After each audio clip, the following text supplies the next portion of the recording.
Once upon a time, there was a little engine called Edward. He had a day out, helped an engine called Gordon up a hill, and then helped an engine called Henry pull the express. And then, 80 years ago today, they made a book about it. It was the first in a long line of books that would go on to be known as the Railway series. The Three Railway Engines is a good book, serving as a great introduction to the Fat Controller's Railway and three of its engines. But the stories are quite short, and sometimes I wonder what it would have been like if there was a bit more meat on the bone. It's time I put matters into my own hands by drawing some additional illustrations.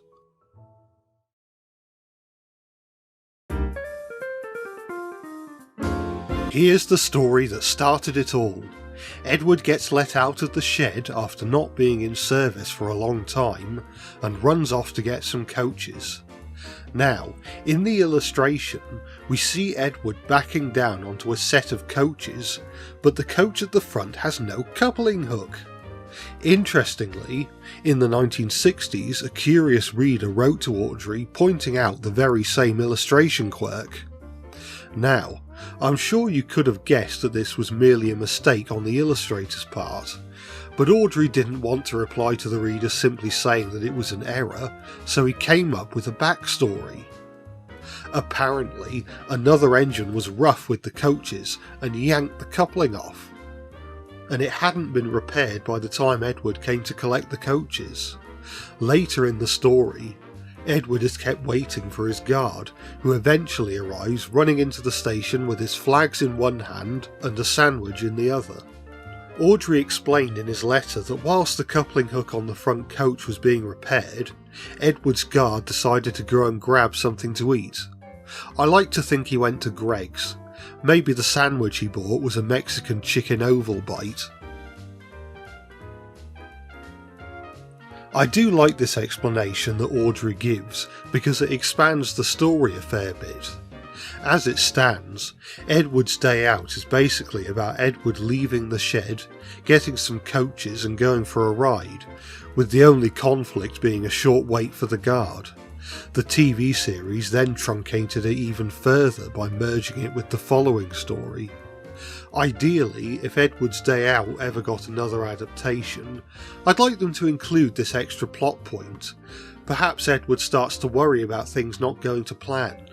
First he finds the coach's broken coupling, then the repair job takes longer than expected, and then his guard goes missing. He's anxious about making a good impression after being stuck in the shed for ages, but the journey itself goes so well that it overshadows the initial issues, and Edward learns that some things are beyond his control, and that what matters is being good at the things that he can control. I'm just spitballing here. In this illustration, I've decided to draw Edward's guard opening the door of his coach to see what the hold-up is, before heading off to get food. If this looks like the middle of nowhere, that's only because the illustration showing Edward collecting his coaches also appears to be in the middle of nowhere, and I wanted to retain scene continuity. We don't even know what town this is taking place in. Edward leaves the shed at Vickerstown, but his train departs from Cronk Station. Admittedly, we only know this in hindsight, since at this point Audrey hadn't mapped out the island of Sodor or its railways. In fact, the island of Sodor itself hadn't even been created yet. With that said and done, here is what the final drawing looks like.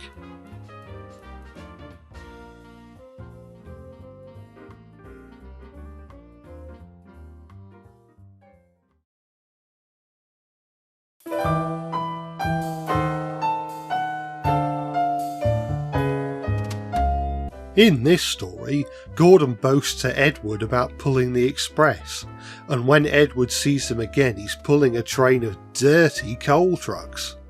We never find out why Gordon was tasked with pulling trucks when he was expecting coaches, and to be fair, we don't really need to know. The story is told from Edward's perspective, and it's a more effective bait and switch for the reader since we find out about Gordon's goods train at the same time as Edward. However, this video is all about drawing new illustrations for the books, and I thought that this would be an interesting scenario to draw. I've drawn Gordon at Tidmouth. Again, this is due to information revealed about Sodor in the years following this book's publication. Edward is seen shunting at what will later come to be known as Wellsworth Yard. Gordon comes through and then gets stuck on the hill, later known as Gordon's Hill for this very reason, so he must have been travelling eastward towards Vickerstown and thus started at Tidmouth. Gordon arrives at the big station, confident that he's going to be hauling the Wild Nor'Wester, the most prestigious train on the railway, only to see a very smug-looking 98462 at the head of the train. The Fat Controller, or the Fat Director as he was known back then, explained to Gordon that 98462 was being trialled with the Express, and since there was no other passenger work for Gordon to do, he'd be pulling a slow goods train. Gordon was absolutely mortified. He protested bitterly, but the Fat Director had made his mind up. There was nothing Gordon could say or do. It took quite a while for me to get the framing and composition of this drawing looking how I wanted. In the end, I decided to focus on the expressions of the characters. Gordon's face is a mixture of confusion and anger, and I think I did a decent job. Let's just say he's not a happy bunny. For starters, he's not a bunny, he's an engine, and he's certainly not too pleased.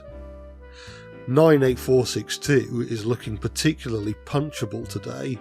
If you saw my video about Sodor's loaned engines, you'll know what the deal is behind my interpretation of 98462. Let's just say that he and Gordon aren't exactly the bestest of buddies. 98462 is delighted that Gordon has been demoted to goods engine for the day. Ah, it's about time a proper engine was promoted to express duties. You're too fat, Gordon.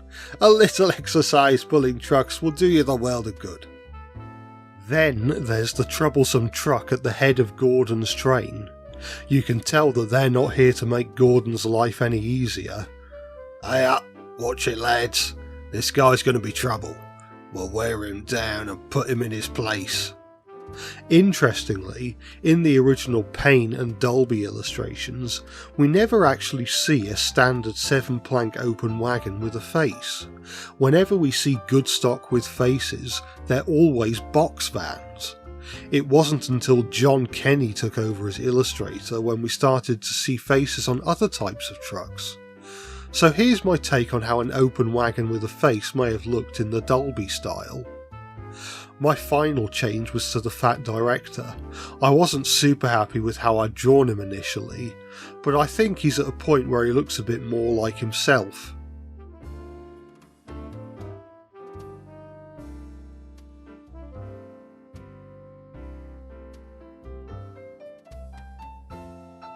With all that said, here is what the completed picture looks like.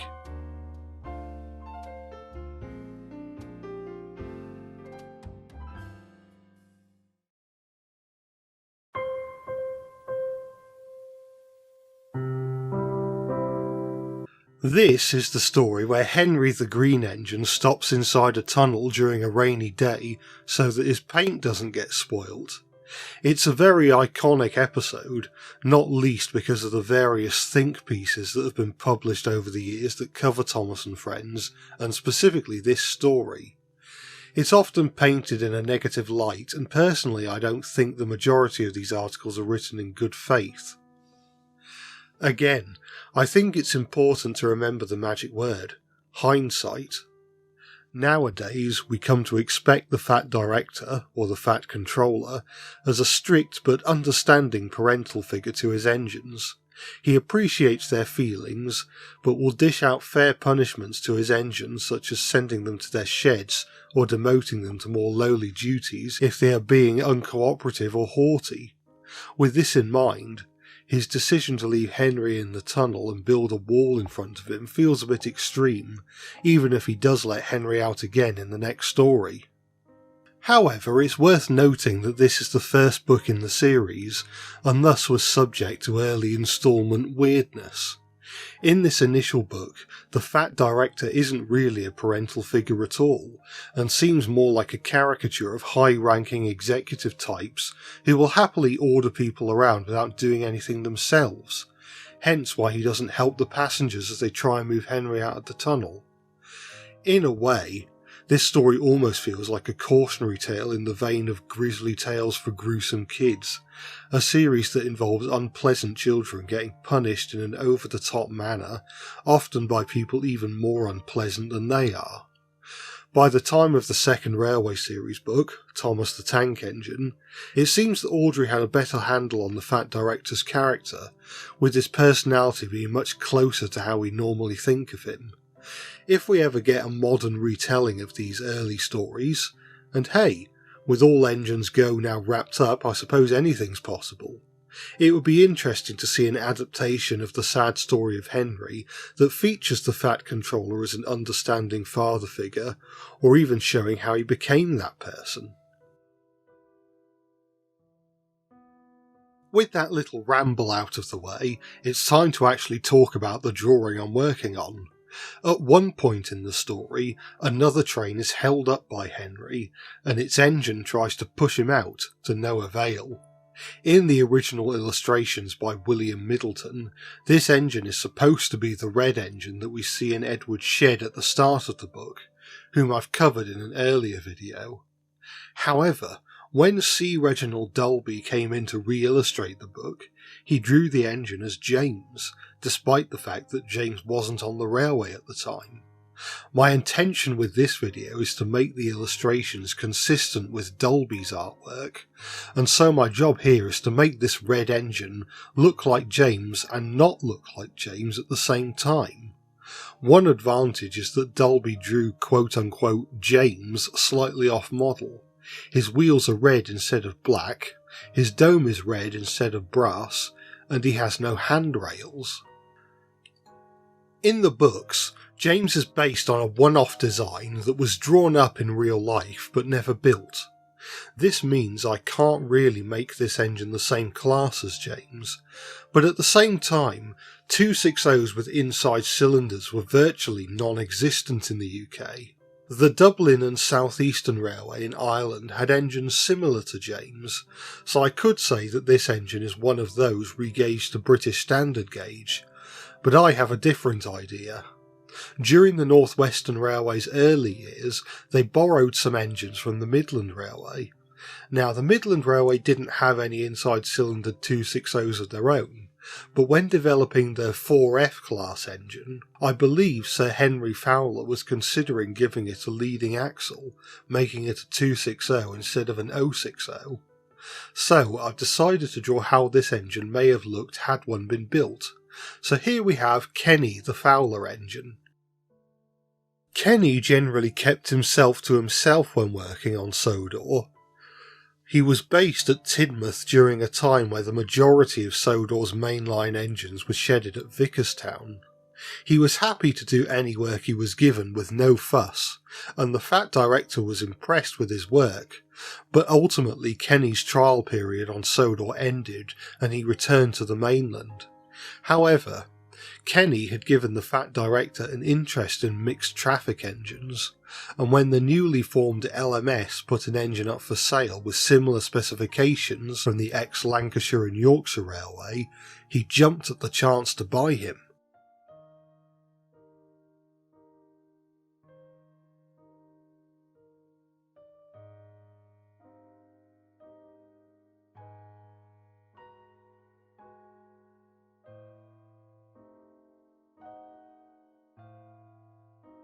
And so, here is the finished drawing.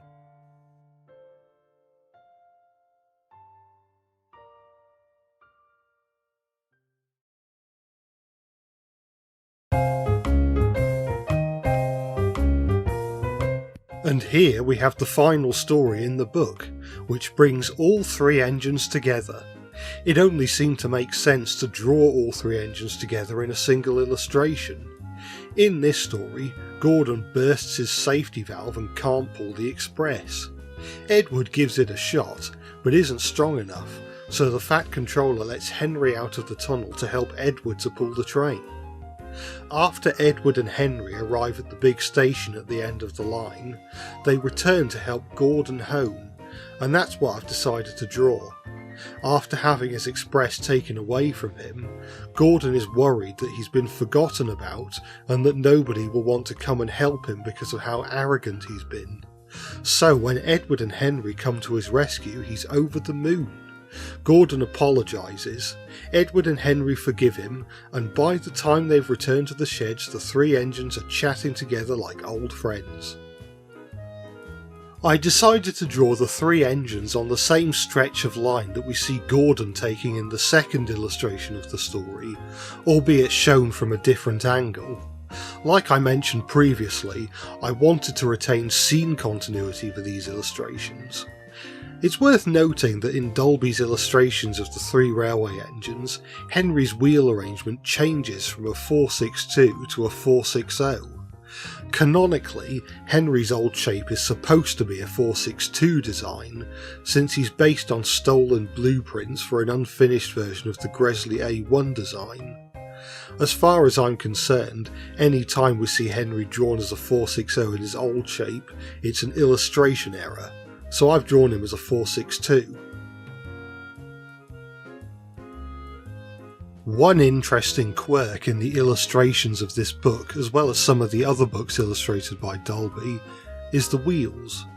More specifically, the centres of the wheels. In real life, these are generally painted the same colour as the rest of the wheel, but Dolby would often illustrate them in the same grey or silver colour as the side rods, which is an interesting art style choice. It even made it into the Thomas and Friends pilot episode, although the show itself had the engine's wheel centres painted. Unpainted wheel centres are also a relatively common feature of old tin plate toy trains. I think that's one thing I've always enjoyed about Dolby's illustrations. They may not be the most realistic depictions of trains, but they have an evocative charm reminiscent of old toy trains. And I think that may be one of the reasons why his artwork and versions of the characters are so beloved. I've definitely felt that there was a bit of a connection between early Railway series illustrations and tin plate toys, and I decided to lean into this idea when I remade an illustration from Thomas and Gordon in a tin plate style using Blender.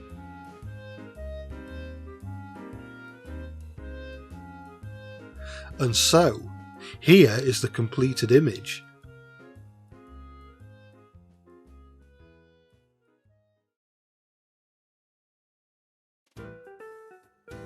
And there you have it, an extra illustration for each of the 4 stories in the first Railway series book, drawn by me, complete with my own thoughts and ramblings.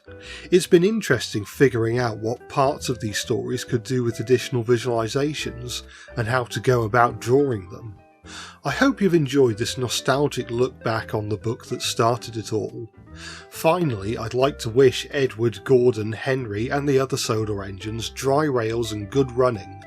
And here's to another 80 years of railway adventures.